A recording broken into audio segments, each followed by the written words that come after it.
Okay, I'd like to start the meeting.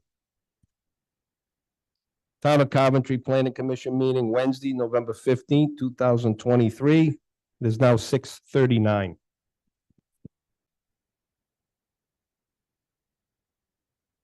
Termination of quorum, Mr. Kenny, Here. Mr. Smith, Here. Mr. Reyes. Here. Mr. Burke. Here. Mr. Price. Here. Mrs. Elderkin is excused tonight. Secretary Anderson. Vice Chairman Kalunian is excused tonight. Chairman Flynn is here. We have a quorum of 7. Emergency evacuation plan, the doors that you came in lead out from the left and the right. Please stand for Pledge of Allegiance. I pledge allegiance to the flag of the United States of America and to the republic which stands one nation under God, indivisible, with liberty and justice for all.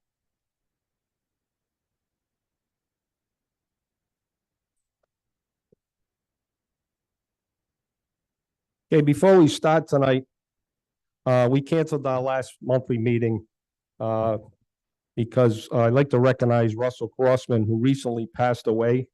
He was a chairman of this commission for over 15 years and also our planning director and certainly a good friend of mine. And if anybody knew Russell, if you had a question to ask, he had the answer. So if we could give his family and himself a moment of silence through this holiday season, I would appreciate it.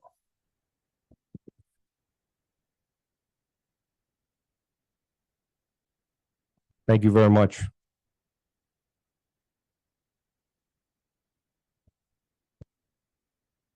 Okay, approval of minutes. We have 5.1, September 26, 2023. That's the workshop minutes. I hear a motion. Make a motion to approve. I have a motion by Mr. Smith. Do I have a second? I'll second. Second by Mr. Reyes. Any discussion? Hearing none. All those in favor? Aye. Any opposed? Motion carries. Okay, 5.2, September 27, 2023, regular meeting minutes. I have a motion. I have a motion to approve by Mr. Kinney. Do I have a second? Second by Mr. Reyes. Any discussion? Hearing none. All those in favor? Aye. Any opposed? Motion carries. October 18th, 2023, special meeting minutes. Can I entertain a motion for that? Motion approved. I have a motion by Mr. Kenny. I have a second? Second by Mr. Reyes. Any discussion? Hearing none. All those in favor? Aye. Any opposed? Motion carries.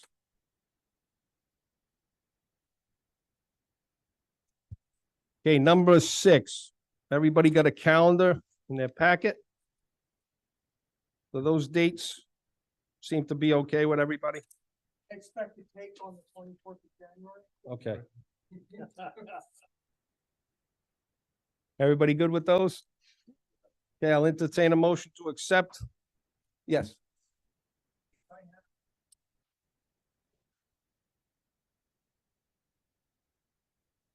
I got plenty.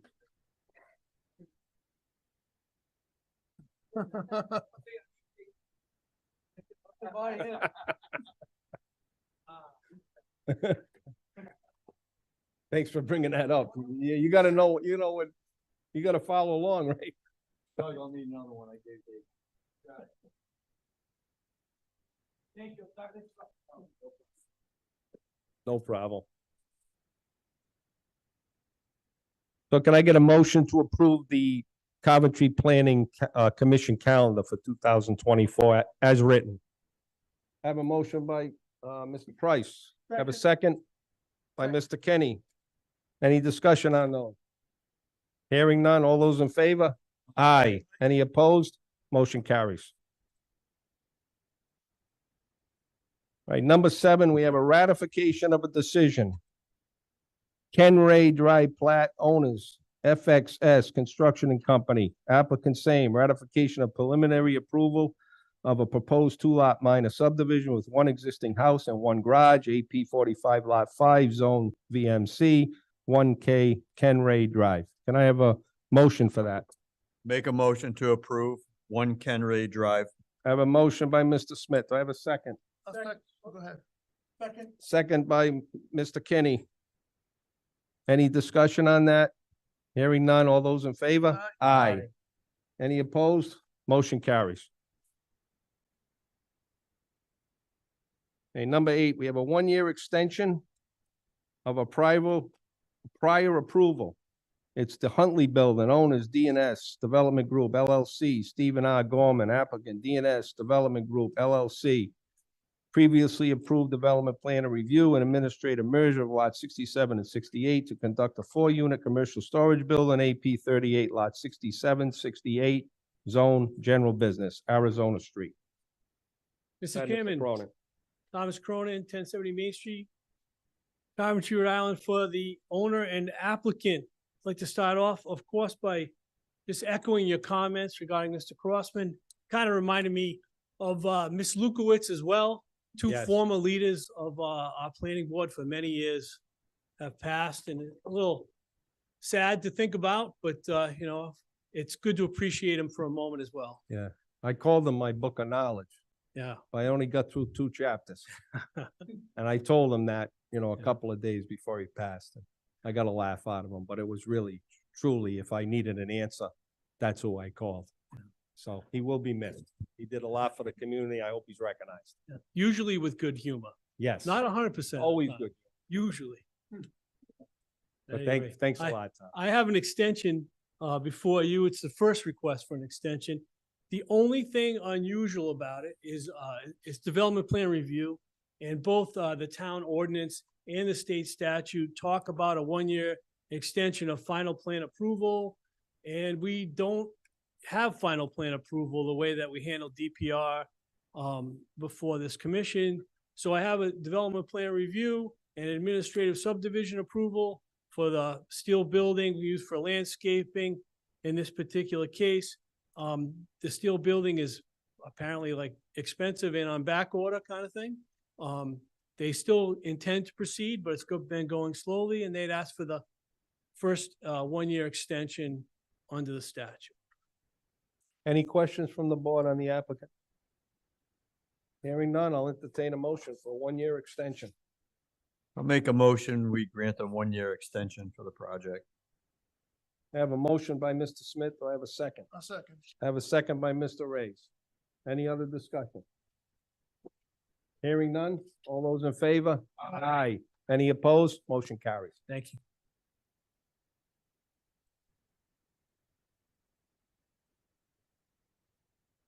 Okay, next, number 9, we have some bond reductions. The Oaks at Hope Furnace, owner D2 Homes. Staff is okay with those numbers, so the applicant doesn't have to appear tonight, correct? That is correct. Okay.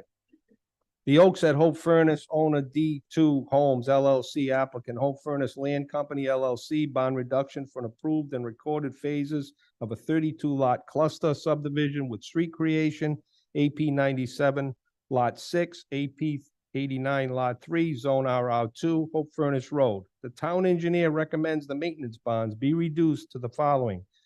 Phase 1 to be reduced from 120,550 to a retention balance of 473,200.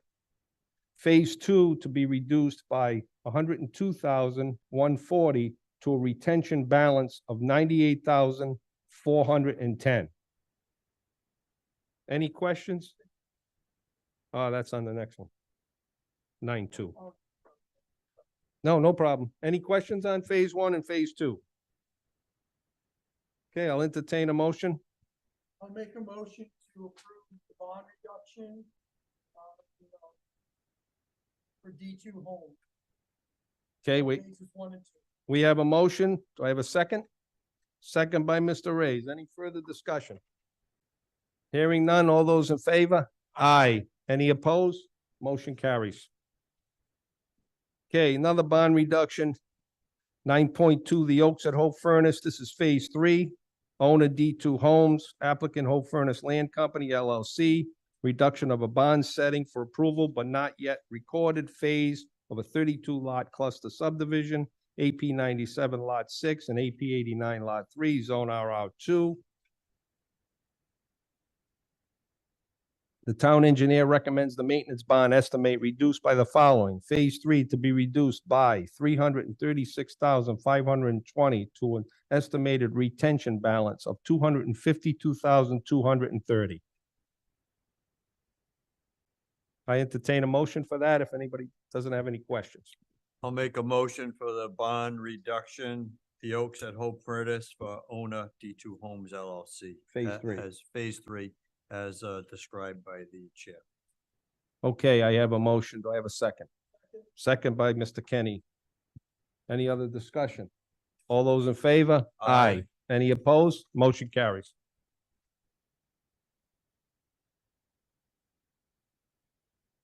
All right, number 10, recommendation to zoning for special use permit.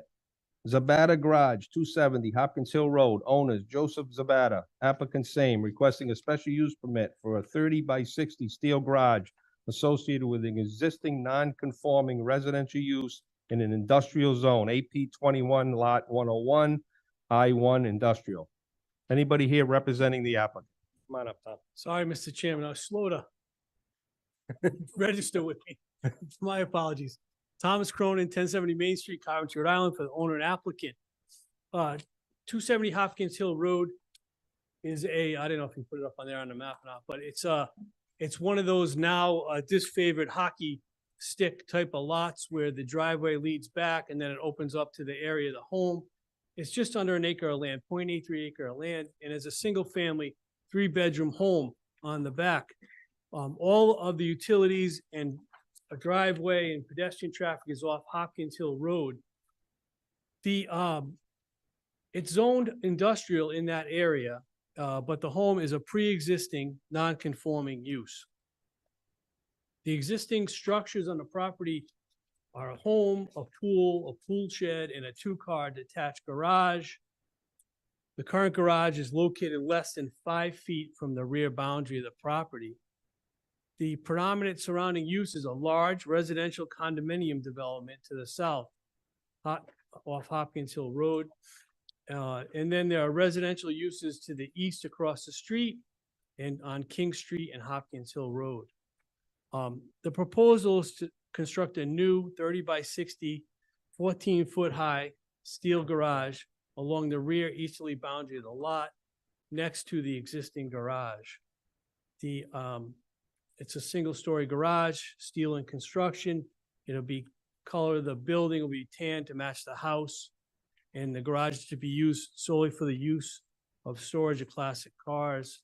I have to go to zoning for both a dimensional variance for the proximity of the building to the rear property line, as well as the requirement for a special use permit for an expansion of a use in the industrial zone. So I'm seeking the recommendation from the board tonight to proceed to zoning For a special use permit. for a special use. Go ahead, Mr. Kenny. Mr. Cronin, do you know what the height of this building is gonna be? It's 12 to 14 feet. 12 to 14 feet? Okay.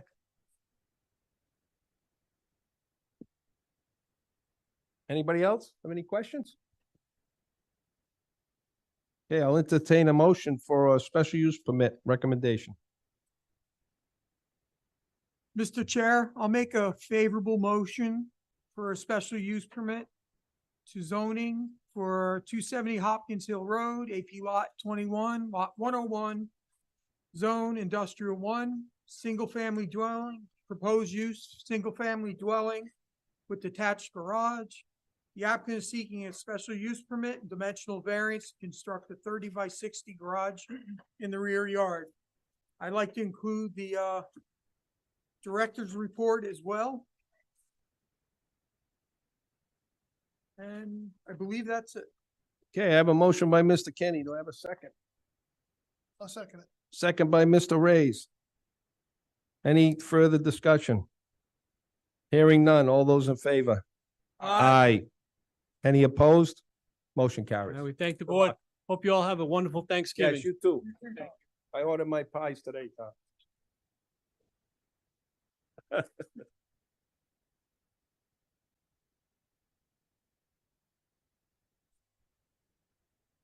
Okay, 10.2, Demuccio Garage, 300 Perry Hill Road, owners Stephen and Amy Demuccio. Applicant same, requesting a special use permit for a 24 by 36 by 18-2 garage to be located in the front yard, AP 310 lot 176 RR5. Anybody here representing the applicant?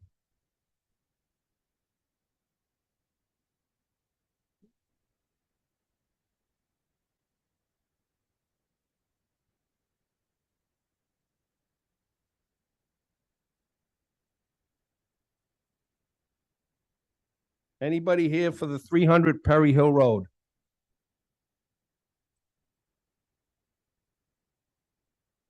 Anybody on Zoom? No.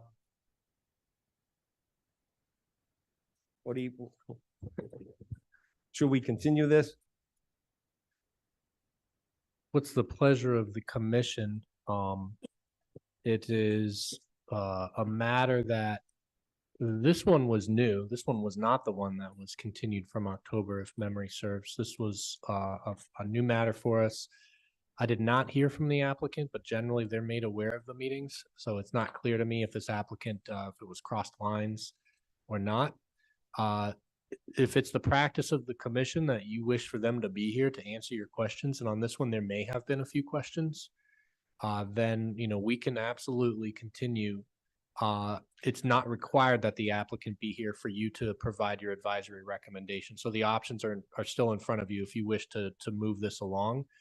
And as we discussed, this one has a potential additional variance that we may bring forward. It doesn't stop the need for, you know, the ability for you to act on this independently, but we'll be communicating with that applicant.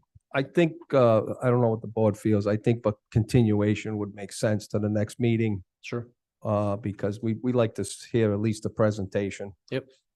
So is it okay with the board if we continue it? What our next meeting date? December 20th off the top of my head. We make a I'm sorry. motion? Let me double check for you. I think it is December 20th. If I can entertain a motion for continuance of this project to December 20th.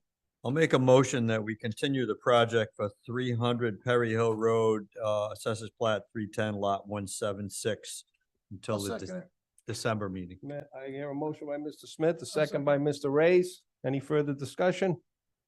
All those in favor? Aye. Any opposed? Okay, it's continued to the next meeting. I want to hear the applicant. Just save that packet. Save that packet, gentlemen.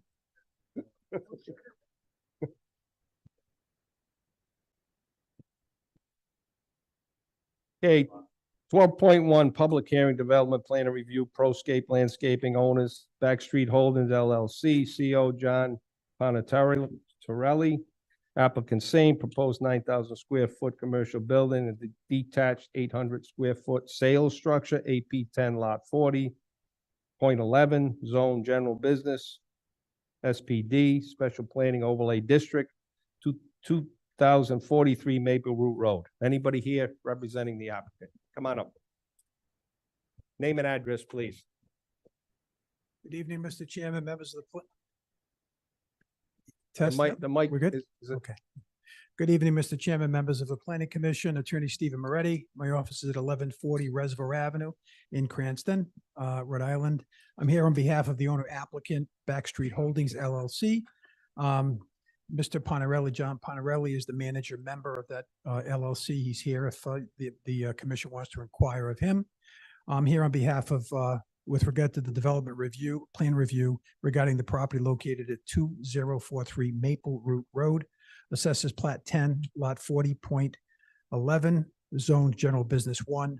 The lot size is approximately 5.29 square feet. As Mr. Chairman had indicated, we're looking to construct, it's a vacant piece of property at this point, and we're looking to construct a 9,000 square foot building with a detached 800 square foot ancillary building on that property. It's an interesting property because it actually fronts on 3 streets. It has access, on Maple Root, on Hockney, and also at Neck Hill. And what I normally do in these proceedings is, because this is more of a technical thing, I've got Sam Hemingway of Garofalo and Associates here to make a presentation, and also have any of the members of the commission inquire of him. I do want to point out for the record that my client, Backstreet Holdings, has reviewed the staff report, which was submitted, and the findings and also the conditions of approval. And we've gone over them at length. And he has no issue if in fact the commission sees fit to approve this development review plan this evening. He has no problem with complying with all of the recommendations that were presented by the staff to this commission. There is one question that we just want to define and be sure of, would be with respect to the gravel pavement section, which Mr. Hemingway will speak to you. We want to make sure that the requirement is consistent with the board or the planner would like. Okay. With that, Mr. Hemingway has the floor. Thank you. Come on up, Mr. Hemingway. Name and address, please. Yeah, my name is Sam Hemingway. I'm an engineer with Garofalo and Associates doing business out of Providence. I'm going to try and keep this very brief as well. We came before this board under a pre-application back in February. The plan hasn't changed much since then, although we have acquired permits. So as was indicated, there are several frontages, but the property is about 5.3 acres. What is proposed is a commercial landscaping company with a potential for retail component, not proposed at this time and not specifically identified, but anticipated in the future, the long-term build out of the property. Specifically, the project proposes 9,000 square foot single-story building, primarily a garage type structure, so a metal prefabricated building with an office component in it for a limited number of staff, but primarily storage and equipment, working on equipment for the company. There are parking areas as well as what I would call service yard or construction yard areas, so staging areas for product and materials on the property. We have proposed a reclaimed asphalt paving for all the surfaces on the site, with the exception of the parking spaces and specifically the handicap parking spaces immediately adjacent to the building. So office staff and the like could get paid parking, but to the general work areas and the equipment would be staged on reclaimed asphalt paving. There are a couple of minor items that should maybe be brought up just to talk about. There, we had a site visit, I want to say in March of the year, and I think most of us entered through an entrance, a gravel entrance to the site exists kind of on the property line between the adjacent lot and this property. It's an existing and functioning entrance. The agreement to utilize that has become more formalized with this application, and that entrance will be upgraded slightly in terms of adding pavement, but the location will remain as a shared entrance between the two properties. The DOT has approved that the physical alteration permit for that improvement. Secondly, the building will be served by an OWCS system, a septic system, that we've similarly gotten an approval of that permit of that system. So we have a permit in place for that. And then lastly, there's an existing water service to the property. The intent is to reuse that water service and connect the building to it. So there's existing meter pit there now. I think our attorney brought up that there are two recommendations that were outlined in the staff report that I think I just want to make sure we're infinitely clear on that. The first is related to lighting. So there was a comment that all parking, the ordinance, the language of the ordinance is pretty specific in what it requires, which is the lighting for parking that's going to be used after dark.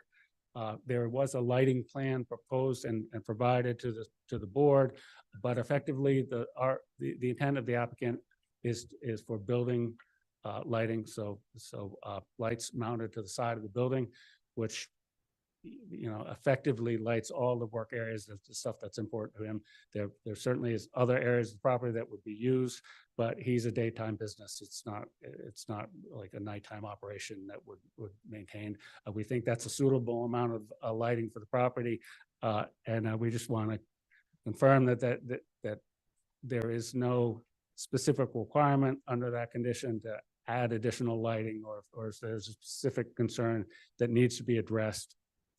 I think the applicant would be amenable to it, but it just wasn't completely clear. And then the second issue, as was mentioned, was about the paving.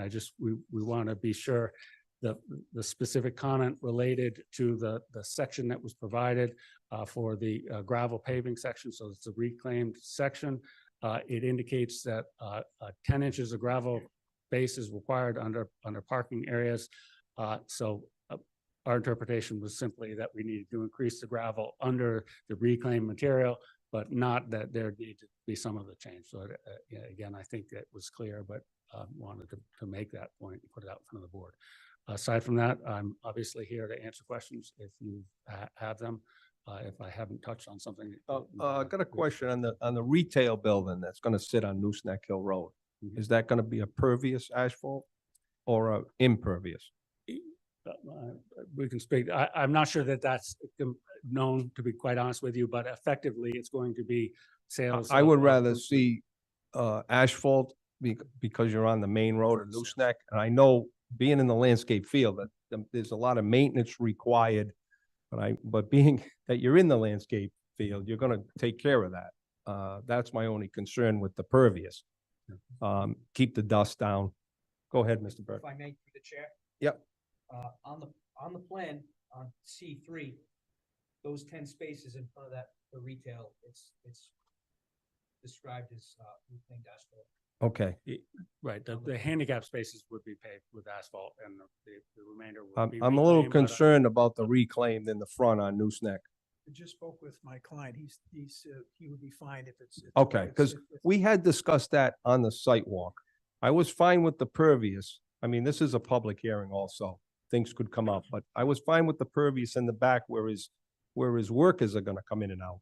He has but- no issue with. Okay, salvage. great. So I just want to stipulate that. Anybody else on the board? Yeah, I do. Go ahead.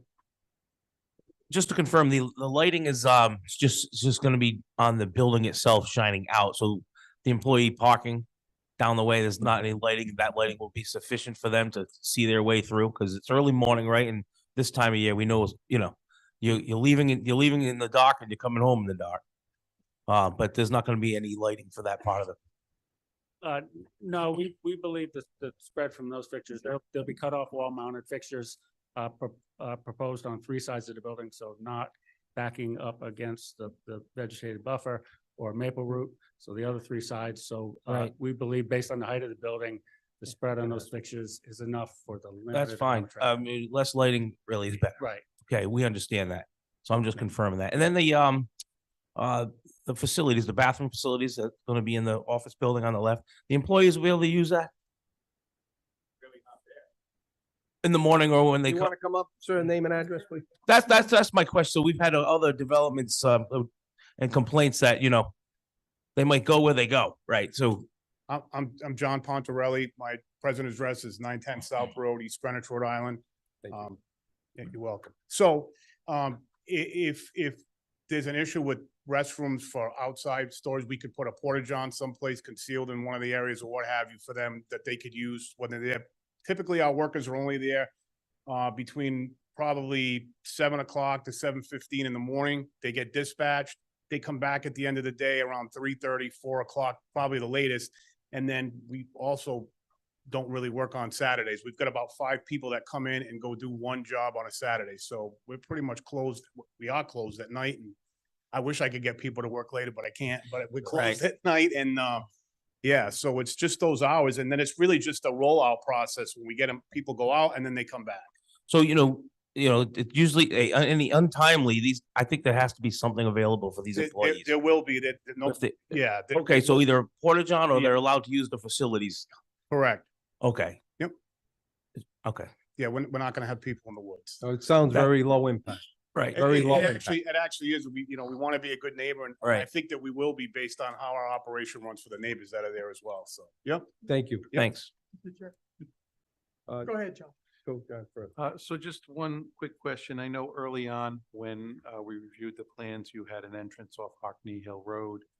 That entrance is no longer, and you're not even considering it for a future entrance. It's completely off the table. Okay. Thank you. Thanks, John. Go ahead, Jim. To follow up on what Mr. Priest just said, the entrance for the workers coming in, going through that site you were talking about, that's Hartney Hill Road, correct? No, yeah, I'm sorry. Yep.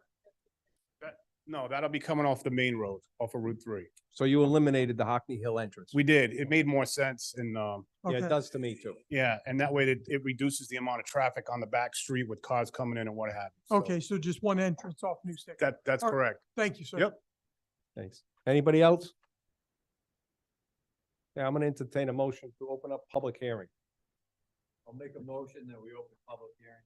I have a motion by Mr. Smith. I have a second. Second by Mr. Ray. All those in favor? Aye. Okay, public hearing is now open.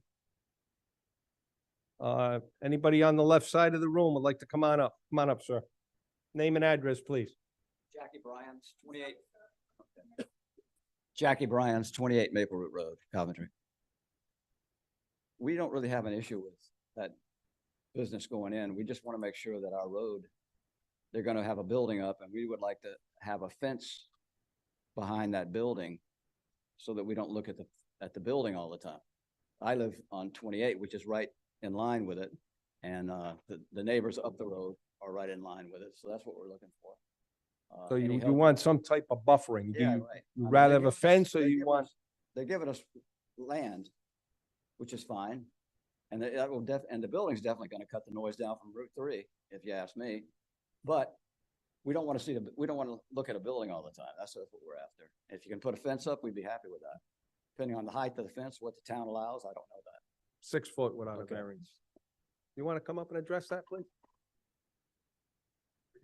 Name and address again, please. Attorney Moretti, 1140 Reservoir Avenue. I think that the plan submitted I allows, don't have a copy of it. oh, I'm sorry. I'm ahead. sorry. No, you stay, please. If there's any- I believe the plan calls for 40-foot buffer. Right. Landscaping buffer. And Mr. Ponarelli's gonna put beautiful landscape trees that's gonna act as a buffer. I would think you'd be better off looking at trees than you would a fence. Yes, But if you're satisfied, it's a 40-foot buffer, fully landscaped. And John can speak to the nature of the trees that make you comfortable. So, yeah, but yeah, yeah, they'll be I've talked to staggered. him on the phone. We talked Okay, about okay, this. good. Thank Just you. wanna make sure. I haven't. He's being a good neighbor, I know. Do you want to just come up and address the buffer? You're gonna put white pines, So the area where the building actually is, we're Yeah. going to put a row of actually placata green giants. They're deer resistant. They grow a Arborvitaes. foot and a half every yeah. year. We're going to put good sized ones up to begin with too.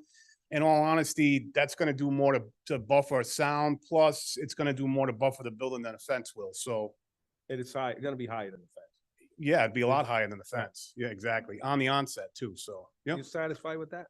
I planted 40. If you speak, you have to come back up. I planted Sorry. bushes there many, many years ago, and now they're about 12 feet high, right on the road, right on Maple Road Road. So I'd like to see those stay. And then whatever you want to put behind them is. We is don't up to you. plan on doing anything with we don't plan on touching the 40-foot buffer that's there with the Be woods and all that undisturbed. now. Yep. Understood. Yeah, yeah, All yeah, right, yeah. thanks. You're welcome. Yep. Okay. And through the chair, staff, I just want to be clear.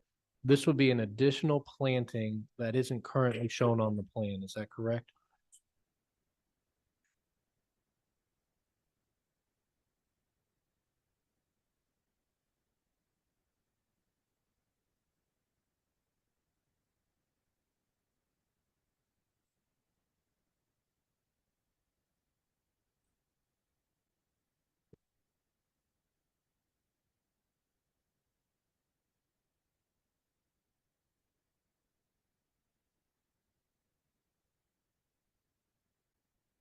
So we, yeah, no, that's fine.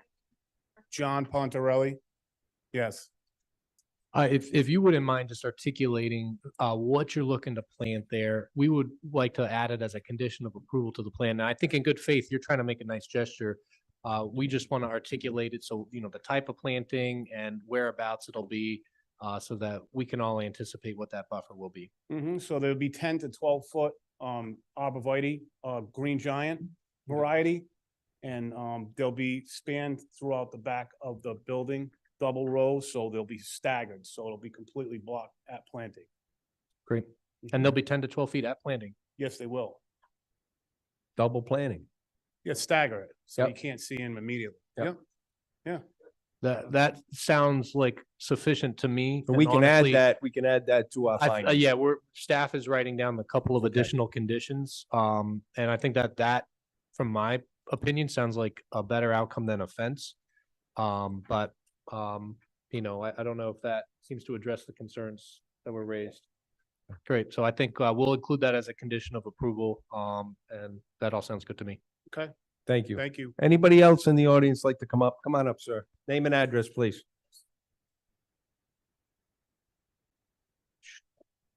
Roger Leclerc, 8 Maple Root Road, Coventry, Rhode Island. John, Mr. Pontarelli, I want to name also. My only question was that, which I addressed way back for Coventry Crossing, was that a driveway they might have had, the traffic that might have created besides Coventry Crossing and a Maple Root Road. Now that he just mentioned, and you guys approved of it, that there's not going to be another entrance from Hockney Hill Road, I feel really comfortable about that. And the other issue was, which I spoke to Doug last week, it was last week when we came by here, but in regards to a fence, of course, a natural fence is definitely much better. There's no problems I with agree. that. But right now, it seems like our corner in Coventry is getting hit hard between Coventry Crossings and this. It's been a lot of changes for us on that dead end Maple Root Road. So we're seeing an influx of a lot of traffic. Granted, I'm retired, but I'm still in and out of that road. And like I said, a few weeks ago, we're fortunate nobody gets rear-ended there because the traffic is crazy over there now. And with eliminating that entrance, I was really concerned about that because I thought if he had his employees or his trucks going in and out of there, with us coming in and out of Maple Root, Coventry Crossings coming, I think it would have been a lot of congestion there. But I want to be a good neighbor. I'm happy for them. I wish them the best of luck, and that's about it. Yeah. Thank you. Thank you. Anybody else like to come up? Okay, I'll entertain anybody on Zoom? Put your hand up if you're on Zoom. Okay, I'll entertain a motion to close public hearing. Make a motion, we close public hearing. I have a motion by Mr. Smith. I have a second by Mr. Reyes. All those in favor? Aye. Any opposed? Public hearing is now closed. Anybody on the board have any more questions for the applicant? Here. Go ahead. I just want to confirm that you, in the back, you read the report, the staff report, and they had the conditions or the, Who are you directing to? The attorney? Yep. The owner? the owner. Okay, just name and address again. please. John Pontarelli, 910 South Road, East Greenwich. So there were some conditions of approval. There was like there was actually 6 of them, and you guys reviewed those on the back and you're okay with those. Mhm. And if there's a motion tonight, there might be one more added for facilities for a bath. Facilities for a possibility. Okay. And Just the wondering. and the arborvitae. Oh, and the That are not arborvitae. shown. Yep. Right. And the asphalt in the asphalt in the front of the building, we're also gonna add that. We have 2 conditions of approval at this moment, and staff have written them down so we can read them to you. Before you end up making a vote, we can Okay, think about that language, make sure it articulates what you're thinking. Sure. Thank you. An additional time. anybody else have any questions? Okay, Doug, you wanna read those Yeah. conditions, please? Yeah, we can. And there was an additional conversation about a porta-john or a restroom, but it wasn't clear to me if you wanted that as a fixed condition. It sounded like the idea was, the employees would they'd be relieving themselves in a proper way, whether it was within the employee bathroom in the building or in a porta john that they would cite in a corner. Didn't sound like, we needed a condition, but we can entertain a condition there. Board's pleasure. I mean, if you have a facility, They're gonna have. I think it's suitable as is. I understood the concern, but it sounded like it was addressed with the, basically the existing conditions. I think you can leave it up to the applicant if the bathroom in the building in the front, if he wants to add a porta john because he doesn't want the traffic of his men going in and out of the facility, then really I think it's up to him. Yep. Right. And then I'm gonna just read the conditions that we've caught thus far. So we've got 6 conditions on the record. So the number 7 condition would read, the parking area associated with the, is that 800 square foot sales structure shall consist of asphalt and not permeable pavement. Condition number 8 would read, the applicant shall provide a 10 to 12 foot buffer, 10 to 12 foot height buffer comprised of green giant arborvitaes planted in a staggered double row configuration. Does that sound? Behind the building. Behind the building. Does that sound accurate to your? Yes, it does. Okay. And then was there anything else? So those were the 2 conditions that we had, and we've got them drafted here. If you guys feel comfortable with the language that we just added behind the building to that last one. As we discussed, you can add and you can amend conditions as you see fit, but I think it's important because if we're moving away from the ratification process, that you feel comfortable with the way that we would draft them as I just read them. So that's basically now implemented in the director's report. I would say that. So in the motion, if you incorporate the director's report, it Correct. will incorporate those. Exactly. I would say the motion that would be made would be to adopt the staff recommendation and to add the 2 existing conditions as articulated here tonight. And we've got them, so we don't need to reread them. Yeah, I'll entertain a motion. The chair. Go ahead. You want to make it? I'd like to make a motion to approve this development plan of review.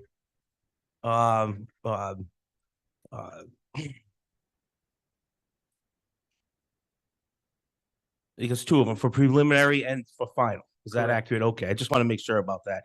For pro landscaping. This is the Backstreet Holdings, the only applicant. The address is 2043 Maple Root Road, AP 10 lot 40.11, GB1. Lot size is 5.2 acres.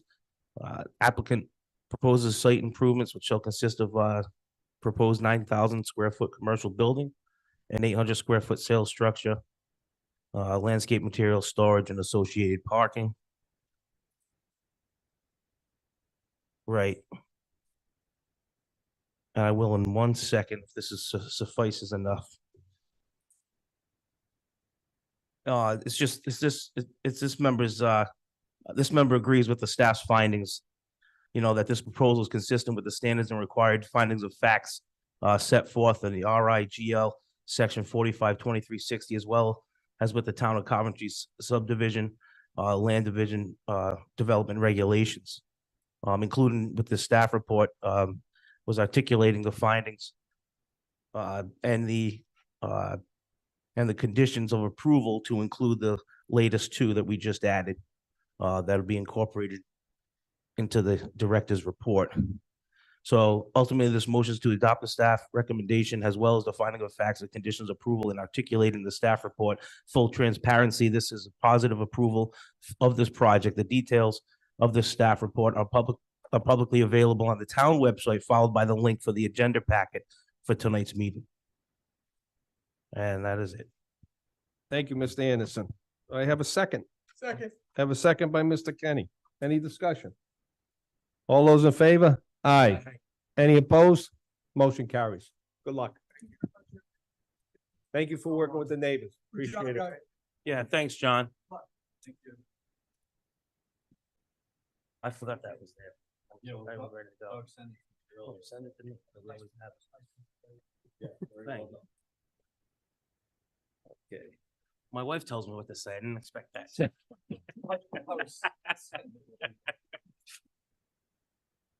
Okay, 12.2, we have a recommendation to the town council on the ordinances 2023-24. Recommendation on proposed ordinances. Amend the town's zoning ordinance to address new state law mandates that will go into effect January 1, 2024.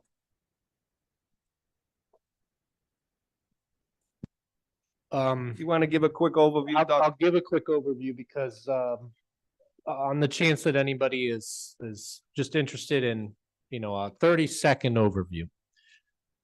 What's in front of you tonight has not changed since the last public workshop that we had on this matter on November 6th, if my memory serves. And this is essentially to address state law mandates. These are the changes that we've discussed in a joint workshop fashion and that we anticipate best positions the community, for the new state law that is implemented on January 1. Several of the members have attended the workshops on this, and I appreciate your time and attention on it. I know that there are members here that may not have been able to attend the workshops. Really, I'd like to open it up to any questions that you may have at this point. But there's essentially, we're asking for a positive recommendation on this. And we do anticipate that there are changes, as were discussed at the last workshop, that will be made during the hearing, that staff will present a series of changes that we've identified since the ordinance was initially read, and that those changes need to be heard and considered and made at the hearing. But in general, you are familiar with the nature of some of that, and we're asking for a positive recommendation for the ordinance as a whole. Any questions? Any board members? I think this was told what this was. What? You're looking at the subdivision regulations there, I believe. That's on the next one. Okay. All right. Well, this was just handed to us too. That was handed to us tonight, right? Yeah, so this is this is the document that represents all of the zoning changes that's in front of the council. They'll be voting on this on November 28th. So your recommendation is basically a part of the required established process for any ordinance change to put a formal recommendation on the page for their consideration. Okay, if there's no further discussion, I'll entertain a motion. I'll make a Recommendation to motion. town council. I'll make a motion to approve the subdivision land regulations. But Through the chair, I would say the motion on this one is a motion to consider a positive recommendation To on town the council. zoning ordinance amendments, and you can reference it as ordinance number 2023-4.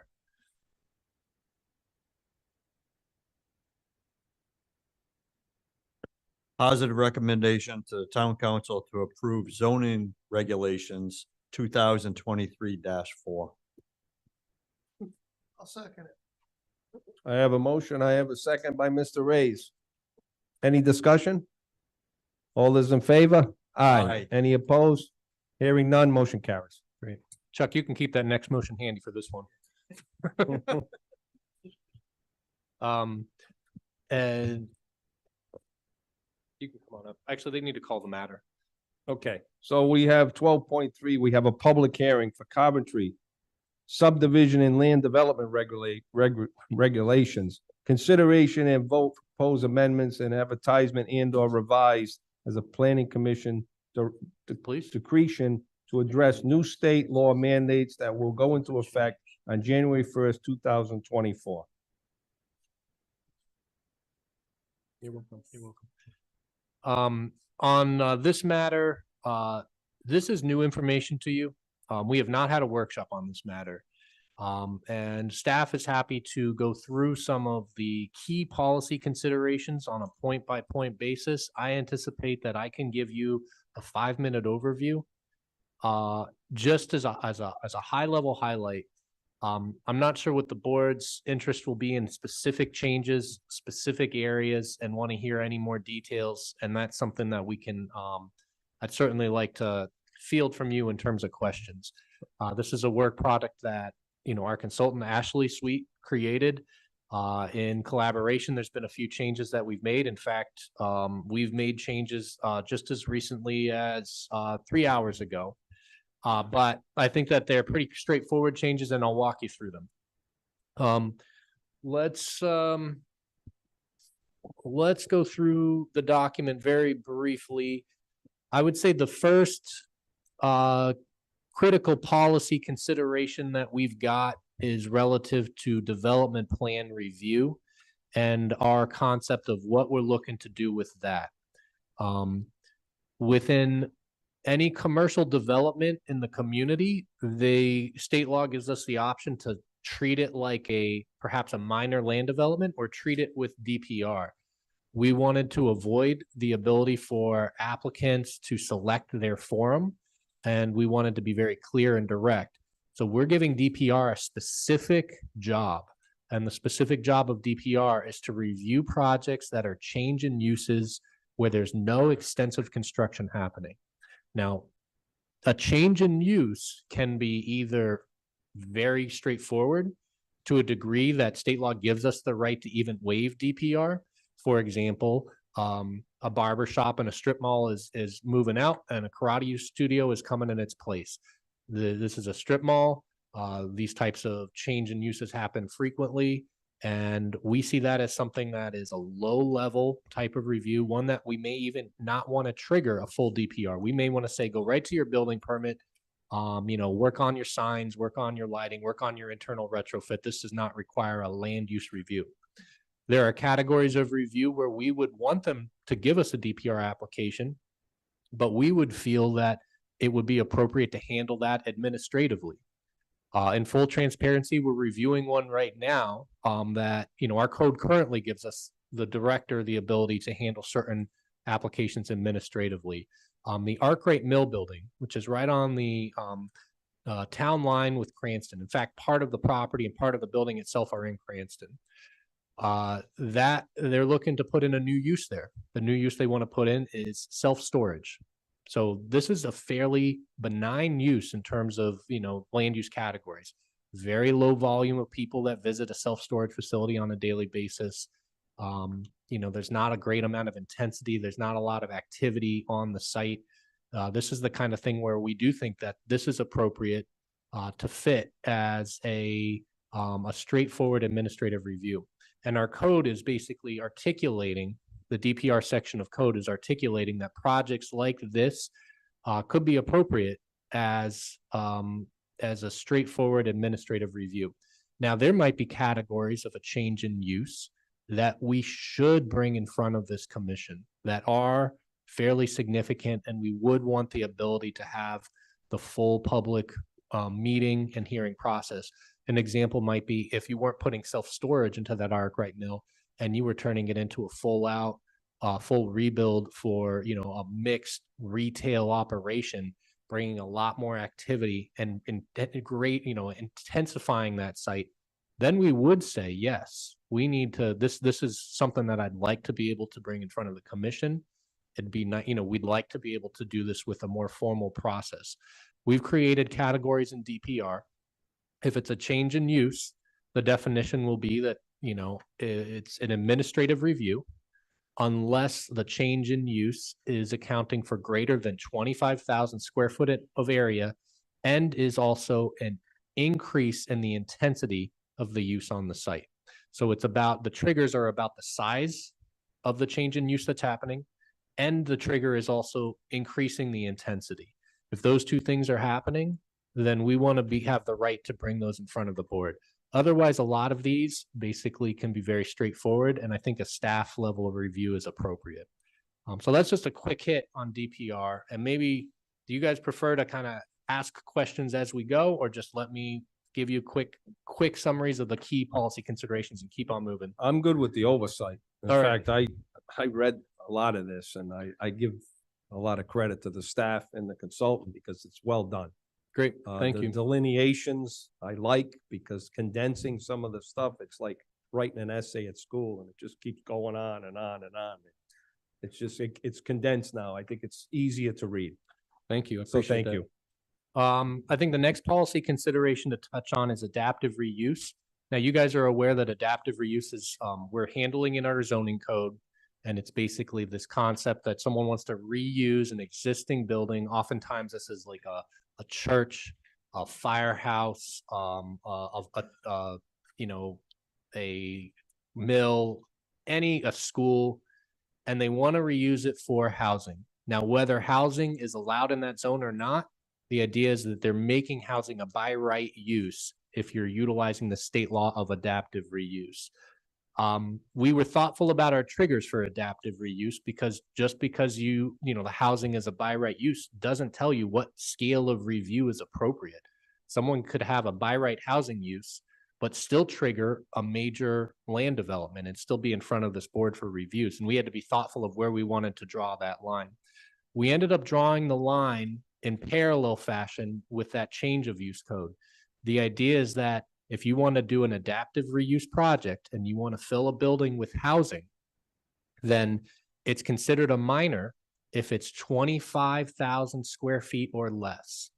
And we're not worried about the number of units so much as that we kept those two triggers similar because in a way, if someone wants to reuse an old building, I'd like those triggers to be similar so that we're not disincentivizing someone from putting housing in that as opposed to perhaps another by right commercial or industrial use. The idea is not to dissuade people away from filling an old mill building with housing. The idea is to keep the triggers similar. So if someone has a project where they're filling an old building and they're creating more housing than 25,000 square feet, then they would trigger a major. And that's a project that even if the use is allowed by right, they will be coming in front of this board for the full major land development process with multiple hearings. So we wanted to make that clear that, we used a similar trigger, the trigger being 25,000 square feet. For example, the use variance that you saw a few months ago, reutilizing that old firehouse for a residential, that would now become a by right project. The use would not require relief. And that would have triggered administrative review. So that would have been handled at the TRC. That would have been handled by the staff and at the TRC to manage the review of that. If that firehouse was greater than 25,000 square feet, and we're talking about they could put in, who knows, 12, 20 units, then at some point it might have triggered a review in front of you at a certain size threshold. I wanted to make sure that that was clear and if there were any questions about that and why we picked that as the threshold between a minor and a major. All right, moving right along. Another critical policy consideration that we've made is, as you'll see, and this is a companion to our zoning change, we've removed a lot of the development regulations and what you might call the performance standards out of zoning, and we've brought them into subdivision regulations. So DPR used to be an entity of zoning. DPR is taking a very different role now. And DPR standards, which used to be the only mechanism that someone had to build commercial development, now we've got minor land development that's picking up a lot of that same territory DPR used to have.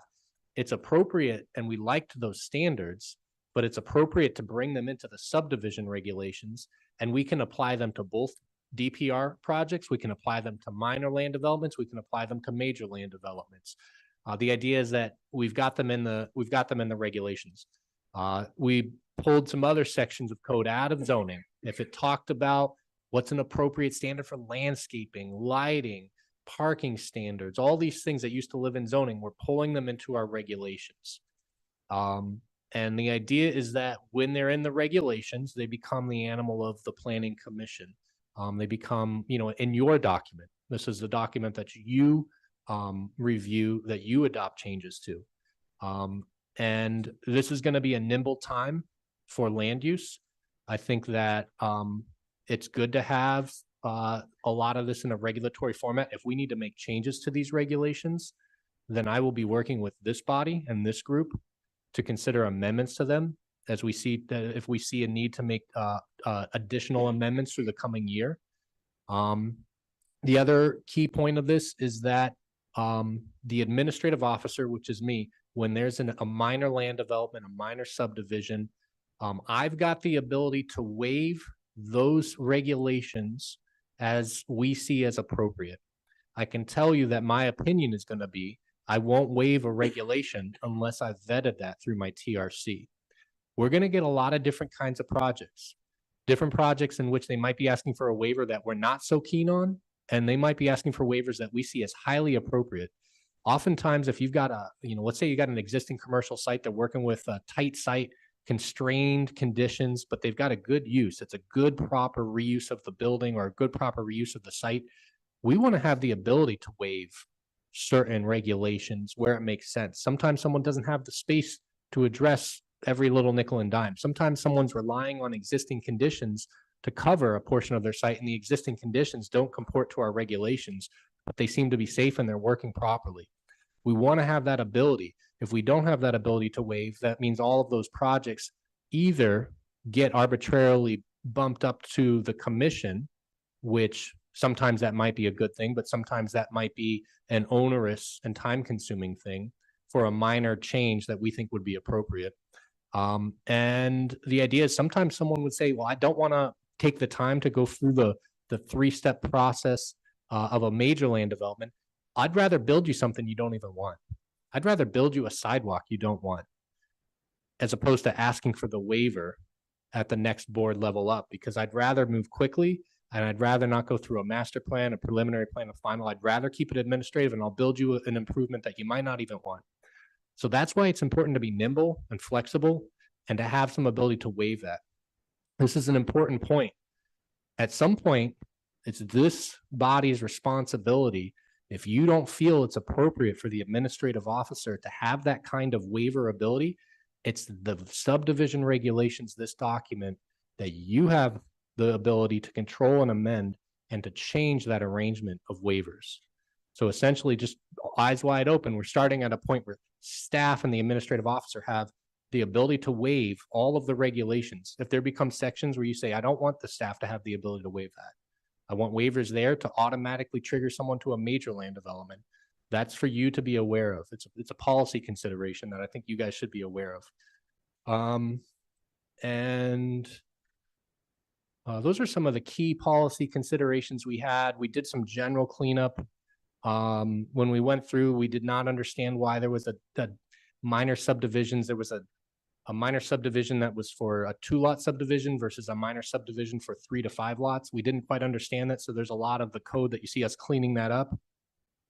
Currently, a minor subdivision is going to be considered 9 lots and under, but we didn't see a reason why to give a 2-lot subdivision a different process than a 3 or 4 or a 9. And there are a few changes that we made to this code that I'd like to walk you through, and they're addressed in this document that we've got. And I'll actually ask Dominic to put it on the screen. Dominic, can you scroll down the screen till you find the gray text, please? So this is another, I would say, tangential change that we're making. It's more of a general cleanup of an item. This idea of an environmental review team report, it's essentially was serving as like a peer review process for the community. But it was a very specific peer review process where we were identifying one agency, the Rhode Island Resource Conservation and Development Council, to provide us with reports that they were capable of doing for set fees, and we had set delineations of studies. I contacted these people this week, and they actually have reported that they no longer provide this service. So this was our phone a friend out on do you want to be a millionaire? And if we called, the guy was going to answer and say, sorry. Yeah, we're sorry. That's nice of you to call. But it is important, I think, to have the capacity for the administrative officer on small, minor projects or on big projects making it to you to make a determination on when we want a peer review of a certain item. For example, we did a peer review of traffic on Coventry crossings. At a certain point, there just becomes a more obvious need for something. And on that one, the town didn't pay, but the applicant didn't pay. We were able to find a third-party funding source that ended up paying for that peer review. But most cases, we're going to need the applicant to pay for these. The town does not have the budget for this, nor is there always an extra funding source for these types of reviews. You know, I'm familiar with this process. I'm pretty comfortable with when I think that projects trigger a need for these kind of reviews. And this is written where essentially, if you look at the text, everything that's crossed out is all the existing text, and what is new is that underlined text. And it basically states that the administrative officer has the authority to determine when a peer review is necessary. Now, most of the time that's going to happen before it even gets to you, because the idea would be if I receive an application and it looks to me like we need an additional study, I'm going to ask for that. And then that way, before it makes it to you, the study is already part of their presentation and the study has already concluded certain things. In fact, most of the time a peer review study is done, the applicant wants to address what might have come out of that study and perfect their application. And a lot of times it's more helpful for that to happen before it makes it to you. So you can see a more fully vetted product. It doesn't stop the fact that if something makes it to you and you guys think, you know, Doug, this really does need a peer review. There's a couple items here I don't feel comfortable with, and I think we want an extra set of eyes on it. You can tell me, Doug, I think that there's a peer review should be warranted here.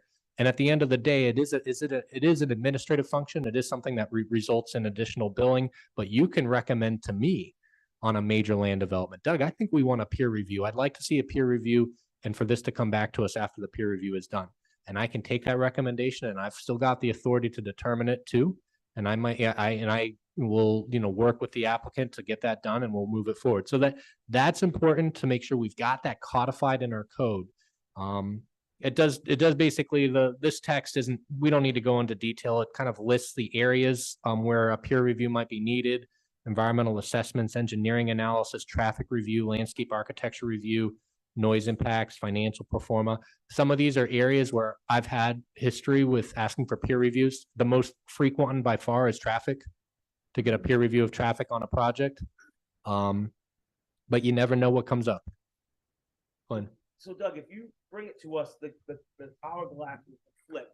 And if we ask for a peer review, could that jeopardize of extending it, or would that have to come back to us on another session, or is that something that you can just communicate? It's a good question. That's why generally you want to know early if you're going to ask for a peer review, because you want to catch it in that clock. Now, most of the time, if you're asking for a peer review, and let's just say, you know, we've got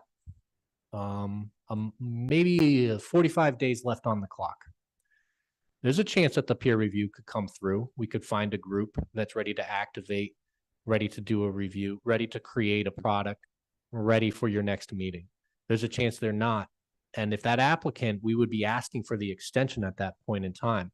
If the applicant's not willing to provide that extension, then the truth is that they may not get the decision they're looking for, because if you don't feel comfortable without the peer review. Now, the truth is that just because you ask for a peer review and the applicant says no, does not give you carte blanche to deny a project. You know, there needs to be a nice close nexus between the type of review you needed, concerns you had about the project. And if you were in a position to say, if those concerns aren't addressed, I think this relates to a potential negative finding aligned with the findings of fact from the state, meaning that, you know, we're looking to strengthen this application and get positive evidence for one of these findings of fact from the state. And you could suggest that if you don't have that positive evidence, you're not feeling comfortable with that type of finding. So it's a bit of a balancing act with that. The truth is sometimes an applicant will go along to get along and say, I've got no problem. You want to peer review this? I have full faith in my project. If the applicant takes a different position, that becomes a bit of a, let's just say, we'll deal with that when we come to it. Now, Doug, would this be a good time to incorporate the new postal regulations? As far as on a development, they don't want mailboxes anymore. So this would be somewhere we should probably put just keeping revised postal regulation. We don't have to go into what they say, but If they say this is what we want, then the applicant's gonna have to go by that. 'Cause Yeah, there and was a little bit of confusion on a couple of our subdivisions where the applicant didn't want to put the postal box. We put the Okay. mailboxes. But the post office doesn't want to have mailboxes in subdivisions anymore. So I don't know if that would be a good time to put this in our regulations. It's a good question. I don't know if we need to put it in our regulations. I mean, I'll be honest, that's not a point I had thought about prior Maybe to on the tonight. checklist And or- I'm not sure, are the regulations currently silent on it? Is there anything that in our regulations that talks about? you No. know? I mean, if the regulations are silent on it, then the idea is that, we've always had the ability to say, we don't want that arrangement. We don't want a mailbox station. But That's not what the something. post office wants. So that's the new postal regulations. Come up for me in and Yeah. out. Ashley Sweet. I know what you're talking about. This has come up for me in an application and we actually have written confirmation from the postal office that says that we're not doing this anymore. This is what you need to do. So I wouldn't codify it in case they change their mind. But maybe reaching out to the local post office and getting something in writing from them is something you can use as a condition of approval to say, we're not approving this with individual boxes. You have to have a central, postal location and the post office is telling us we have to do this. Yeah.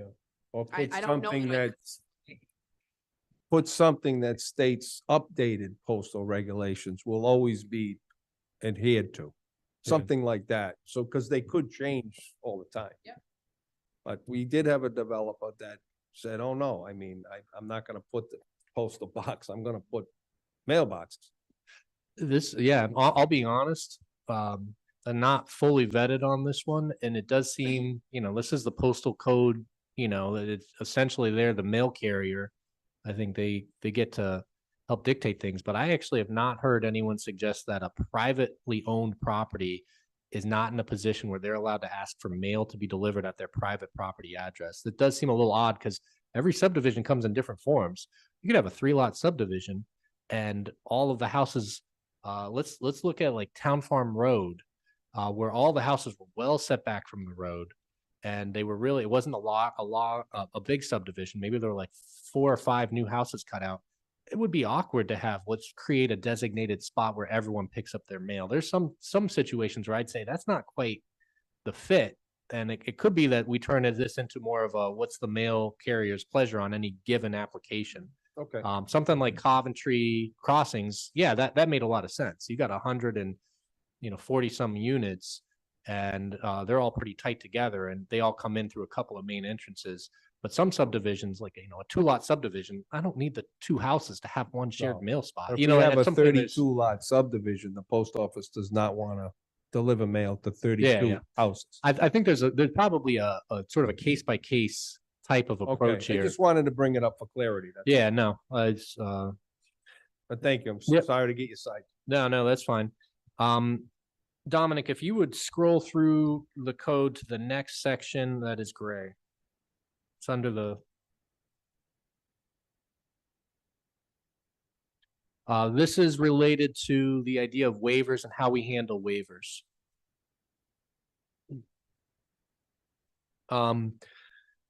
This is a change that is meant to address this new process that we're creating where the administrative officer is now reviewing larger scale projects. Technically, a project in front of me would be considered a minor subdivision, so 9 lots or less, not creating a new street, or a minor land development, which is a new commercial development or industrial development that would be 7,500 square feet or less. Now, someone might ask for a waiver. I've got the authority to grant it, but I don't feel particularly convinced it's a good waiver to give. And maybe I've informed myself with my TRC, and the TRC may even have a mixed opinion of it. It's not really clear if this is a good waiver to give. My options at that point are to deny the project or perhaps approve it with a condition that they need to address the missing piece of information or that, there's whatever they're asking for a waiver. I'm asking for a waiver of street trees. You're approved with the condition that you need to provide street trees. If the applicant says, this is a do or die issue for me, I really need this waiver. The waiver is critical and central to my project. We wanted to create a process where the applicant can opt to increase the scale of their project to a major, be considered as a major. That means they're optionally choosing the 3-step process where they would come in front of this board and they can have their waiver heard in front of this board. There might be waivers that I'm not comfortable to give, but if there was a full process in the public's eye with notices, with hearings, that the board might reach a point where they're comfortable giving a waiver. We wanted to give, I think, some ability for an applicant to seek that kind of redress. And as opposed to living with a denial, this gives the applicant an opportunity to live with some element of redress. And keep in mind, they would either have to live with my denial of their, let's say it's a minor land development, or they get to optionally increase themselves to a major and go through a full process in front of this board. This section of code that we added is written to address that and to give that applicant the optionality. Our review of it is there's no conflict because essentially this is giving the applicant the option to increase the scrutiny of their review. But I've seen it, and there are some applicants that live and die. Maybe there's a certain waiver they need and their project lives and dies by this waiver, and it might not be an easy one to give. And you can understand why it'd be nice to be able to vet those on different platforms if needed. That covers a couple of the major policy issues, and that covers a couple of the changes. I would suggest that the changes that you're seeing here on the screen that, essentially we're making part of the public record by sharing on the screen that we've given to you with this handout. This does represent changes that we're suggesting that would be reviewed and considered and approved as part of the package tonight. So you would be reviewing and approving a revised product inclusive of these specific changes. Taking a step back, is there anyone that has any questions at this point? Nope. Great. So, we would, certainly staff has spent time on this. We think that the consultant has spent a lot of good time on this. We would be excited about a nice positive approval of the subdivision regs as we've got them here tonight. And we do have a process that we've been anticipating. Alex and I have been discussing this, and Ashley is aware. This is a nimble process. We might catch something to this next week. And I'll be honest, we were doing our best to vet this, but there's a lot of changes that are coming. Also, there's a close relationship between what's happening with the zoning code and the subdivision regulations. And if the council decides at the November 28th hearing that they may need to make a change, and then that change results in a need for us to make a change to our regulations, we've been talking about how we may want to advertise for the subdivision regulations for amendments to be made for your November 20th hearing. There may not be any amendments. There may be a few, and they may be very minor or typographical, but we'd like the opportunity and to have that date be noticed properly, that we could bring back any changes that there may be on December 20th to your attention. I'm just going to let you know that. I think you will see it on your agenda. The idea is that it may be amount to nothing and it may amount to something. But I wanted you to be aware of that. We're basically trying to cover ourselves in that we can't really predict if the council might have an outcome or determination on something that we need to react to. Sounds good. Any questions? I'll entertain a motion to open up public hearing. Make a motion to open public hearing. I'll Yep. second it. I have a motion, I have a second. All in favor? Aye. A public hearing is now open. Anybody in the public like to come up? Anybody on Zoom? Yeah, I'll entertain a motion to close public hearing. I have a motion. I have a second. All those in favor? Aye. Public hearing is now closed. Okay, I'll entertain a motion to adopt the Coventry subdivision land development regulations as written, excuse me. I'll make a motion to adopt the Coventry proposed amendments to the land development and subdivision regulations as presented. I want to thank Doug and his staff for the good job on it. I have a motion by Mr. Smith. Do I have a second? Second by Mr. Reyes. All those in favor? Aye. Any opposed? Motion carries. Thank you very much. And next we have the director's report. I think you just did that. You heard enough from me. Anybody, public comment? Anybody on Zoom, put your hand up, public comment. Hearing none, I'll entertain a motion to adjourn. I have a motion, have a second? Second. Have a second. All those in favor? Aye. Meeting is